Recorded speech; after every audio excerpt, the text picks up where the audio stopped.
ദേശീയ തലസ്ഥാനത്ത് അടുത്തിടെ നടന്ന CJP പ്രതിഷേധങ്ങളെ തുടർന്ന് ബംഗ്ലാദേശിലേതുപോലെ സമാനമായ രാഷ്ട്രീയ അട്ടിമറിയുടെ തുടക്കത്തിനാണ് ഇന്ത്യ സാക്ഷ്യം വഹിക്കാൻ പോകുന്നതെന്ന് UK മുൻ മന്ത്രി റോറി സ്റ്റുവർട്ട് ഞെട്ടിക്കുന്ന ഒരു പ്രസ്താവന നടത്തിയിരിക്കുകയാണ്.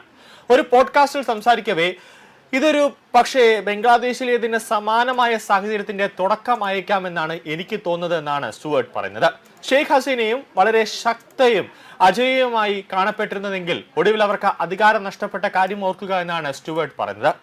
സമീപകാലത്തെ CJP പ്രതിഷേധങ്ങളെ മുൻകാല പ്രക്ഷോഭങ്ങളുമായി താരതമ്യം ചെയ്തുകൊണ്ട് അദ്ദേഹം പറയുന്നത് ഇങ്ങനെയാണ്. അതായത് മുമ്പ് ഒരു മുസ്ലിം ഈ പ്രതിഷേധങ്ങളെല്ലാം ഒരു മുസ്ലിം വിഷയമായി ചിത്രീകരിക്കാൻ മോദി സർക്കാരിന് സാധിച്ചിരുന്നു. എന്നാൽ ഇത്തവണ അതിന് കഴിഞ്ഞിട്ടില്ല.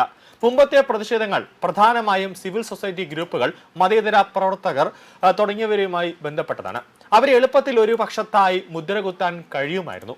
അവരെ ഇടതുപക്ഷക്കാരെന്ന് വിളിക്കുകയും അവർക്കെതിരെ വലിയൊരു ട്രോൾ പടയെ തന്നെ അഴിച്ചുവിടുകയും ചെയ്തു. ജോസ് സോറസിൽ നിന്നാണ് അവർക്ക് സാമ്പത്തിക സഹായം ലഭിക്കുന്നതെന്ന് മോദി അനുകൂലികൾ ആരോപിച്ചു. എന്നാൽ ഇത്തവണ അങ്ങനെയൊന്നും സംഭവിച്ചിട്ടില്ല എന്നതാണ് ഏറ്റവും പ്രധാനം. ആളുകൾ തങ്ങളുടെ അഭിപ്രായങ്ങൾ വളരെ സർഗാത്മകമായ രീതിയിൽ പ്രകടിപ്പിക്കുന്നു. ഇത്തവണ ആളുകൾ പോലീസിനെ ഭയക്കുന്നില്ല. ഡൽഹിയിലെ കോക്രോച്ച് ജനതാ പാർട്ടി പ്രതിഷേധങ്ങളെ ബംഗ്ലാദേശിലെയും നേപ്പാളിലെയും പ്രതിഷേധങ്ങളെയും ആ ഒരു മുന്നേറ്റ രീതിയായി കാണുന്നുവെന്നാണ് മുൻ UK മന്ത്രി റോറി സ്റ്റുവർട്ട് താരതമ്യം ചെയ്തത്. സമ്മർദ്ദങ്ങൾക്ക് വഴങ്ങാതെ നേതാവായാണ് പ്രധാനമന്ത്രി മോദി സ്വയം അവതരിപ്പിക്കുന്നത്. എന്നാൽ ആദ്യമായാണ് അദ്ദേഹത്തിന്റെ ഒരു മന്ത്രിക്ക് സ്ഥാനം ഒഴിയേണ്ടി വന്നത്. അതൊരു അത്ഭുതം തന്നെയാണെന്ന് റോറി സ്റ്റുവർട്ട് പറയുകയാണ്.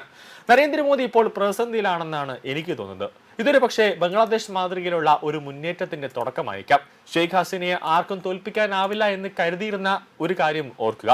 എന്നാൽ ഒടുവിൽ അവരുടെ സർക്കാർ താഴെ ഇറക്കപ്പെട്ടു. അതായത് സ്റ്റുവർട്ട് ഷെയ്ഖ് ഹസീനയും അതോടൊപ്പം തന്നെ നരേന്ദ്രമോദിയും വെച്ച് താരതമ്യം ചെയ്യുന്നു എന്നുള്ളതാണ് ഇതിൽ ഏറ്റവും പ്രധാനം. തുടർന്ന് ഇന്ത്യൻ സർക്കാരിനെതിരെ അദ്ദേഹം ഗുരുതരമായ ആരോപണങ്ങളാണ് ഈ പോഡ്കാസ്റ്റിൽ ഉന്നയിച്ചിട്ടുള്ളത്. സർക്കാരിനുള്ള വ്യാപകമായ അഴിമതിയും സർക്കാരിനുള്ളിൽ തന്നെ നടക്കുന്നുണ്ട്. അതൊരു അടിച്ചമർത്തൽ സ്വഭാവമുള്ള ഒരു ഭരണകൂടമാണ് മോദി സർക്കാരിൻ്റെതെന്നും ടെലിവിഷൻ ചാനലുകളെല്ലാം നിയന്ത്രണത്തിലാക്കപ്പെട്ടിരിക്കുന്നുവെന്നും മുൻ ഇന്ത്യൻ വിദേശകാര്യ secretary Kanwal Sibal X social media പ്ലാറ്റ്ഫോമിൽ ഇപ്രകാരം പ്രതികരിച്ചത് ഇങ്ങനെയാണ്. UK ഈ മുൻ മന്ത്രി ആരായാലും ശരി, ഇന്ത്യയിലെ രാഷ്ട്രീയ യാഥാർത്ഥ്യങ്ങളെ കുറിച്ച് അദ്ദേഹത്തിന് യാതൊരു ധാരണയുമില്ല. സ്വന്തം ഭാവനയെ രാഷ്ട്രീയ വിശകലനം എന്ന നിലയിലാണ് അദ്ദേഹം അവതരിപ്പിക്കുന്നത്.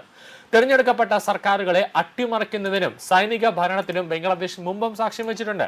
ദേശീയ തെരഞ്ഞെടുപ്പുകൾ ബഹിഷ്കരിക്കപ്പെട്ട സാഹചര്യങ്ങളും അവിടെ ഉണ്ടായിട്ടുണ്ട്. ഷെയ്ഖ് ഹസീനയും ബീഗം ഖാലിദ സിയയും തമ്മിലുള്ള ദീർഘകാല വൈരാഗ്യത്തിനൊപ്പം രാഷ്ട്രീയമായ ശക്തരായ ജനാധിപത്യ വിരുദ്ധ ഇസ്ലാമിസ്റ്റ് ശക്തികൾക്കും ആ രാജ്യം സാക്ഷ്യം വെച്ചിട്ടുണ്ട്.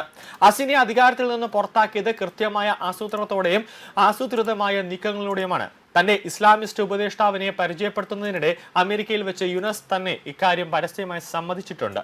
തന്നെ അധികാരത്തിൽ നിന്ന് നീക്കം ചെയ്യാൻ അമേരിക്ക ശ്രമിച്ചുവെന്ന് ഹസീന പരസ്യമായി തന്നെ ആരോപിച്ചിട്ടുമുണ്ട്. യുനസിനെ മുഖ്യ ഉപദേഷ്ടാവായി അവരോധിച്ചത് അമേരിക്കക്കാരാണ്. ബംഗ്ലാദേശ് കരസേനയോ അല്ലെങ്കിൽ ബംഗ്ലാദേശ് കരസേന മേധാവിയുടെ പങ്ക് ഇപ്പോഴും ഊഹാപോഹങ്ങൾക്ക് വിഷയമാണ്. ഇന്ത്യയെ പോലെ ഒരു ഫെഡറൽ രാജ്യമല്ല ബംഗ്ലാദേശ് എന്ന കാര്യം കൂടി മുൻ US മന്ത്രി ഓർക്കണമെന്നാണ് മുൻ വിദേശകാര്യ സെക്രട്ടറി അടക്കം ഇതിൽ പ്രതികരിച്ചത്.